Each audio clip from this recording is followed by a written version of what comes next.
चलिए दोस्तों बात करते हैं सिक्योर नई क्वेश्चन के बारे में। इस क्वेश्चन में एग्जामिनर ने कहा रहीम ने सूची मूल्य पर 20% की छूट के साथ एक टीवी खरीदा। यदि उसने इसे 25% की छूट के साथ खरीदा होता तो उसे 500 रुपये की बचत होती। उसने टीवी किस कीमत पर खरीदा, ये एग्जामिनर मुझसे पूछा है। तो देखिए अभी 1 मिनट के लिए आप इसे भूल जाइए कि ये डिस्काउंट वाला क्वेश्चन है, यानी कि एमआरपी प्राइस वाला क्वेश्चन है। आप इसे सोचिए कि ये प्रॉफिट एंड लॉस वाला है।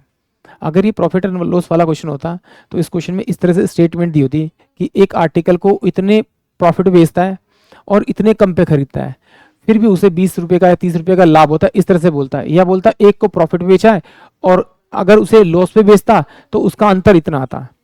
तो एग्जामिनर आपसे पूछता कॉस्ट प्राइस क्या है। तो जब वहां पर आपको क्या देता है, प्रॉफिट और लॉस दे देता है, तो हम क्या करते हैं, दोनों को जोड़ देते हैं और उसके बीच के डिफरेंस को उसके इक्वल में रख देते हैं।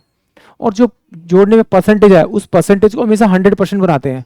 100% बनाने के लिए जिस वैल्यू से मल्टीप्लाई करेंगे उसी से डिफरेंस को मल्टीप्लाई कर देंगे तो आपको आपका कॉस्ट प्राइस मिल जाएगा। और यहाँ पर वही लॉजिक यूज करेंगे, उससे हमें क्या मिलेगा, मार्क प्राइस मिलेगा। तो देखिए वो कह रहा है कि भाई वो 20% की छूट देता है और फिर 25% की छूट देता है, यानी कि ये पहले 20 की दे रहा था, 25 की दे रहा है। तो उन दोनों के बीच का जो अंतर आ रहा है वो 500 रुपये आ रहा है। तो देखिए दोनों सेम वैल्यू ना, छूट छूट है, तो दोनों का डिफरेंस कीजिए तो कितना का 5%।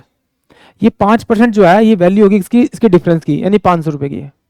अब क्या करना है, इस जो ये परसेंटेज है इसको क्या करना है, आपको 100% बनाना है। तो किससे मल्टीप्लाई करना पड़ेगा आपको, 20 से।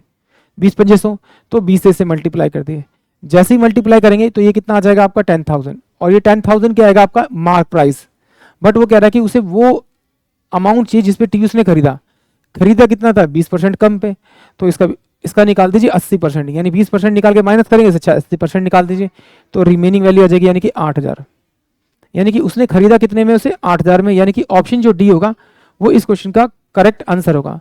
या फिर इसे यहां समझिए, मान लेते हैं कि उसका अंकित मूल्य 100 रुपये था, तो उसने बेचा, उसने छूट के साथ टीवी खरीदा। उसने खरीदा कितना, 20% की छूट के साथ में, तो खरीदा कितना होगा, 80 रुपये में।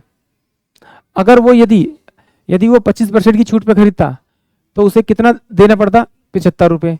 तो दोनों का जब मैंने अंतर देखा तो अंतर कितना आ रहा है, 5 रुपये का, जबकि अंतर कह रहा है एग्जामिनर कितना है आपका, 500 रुपये का। तो इसे किससे मल्टीप्लाई करना पड़ेगा, 100 से। जिससे इसे मल्टीप्लाई करेंगे उसी से आप इस वाली वैल्यू को मल्टीप्लाई कर दीजिए, यानी कि 8,000 रुपये।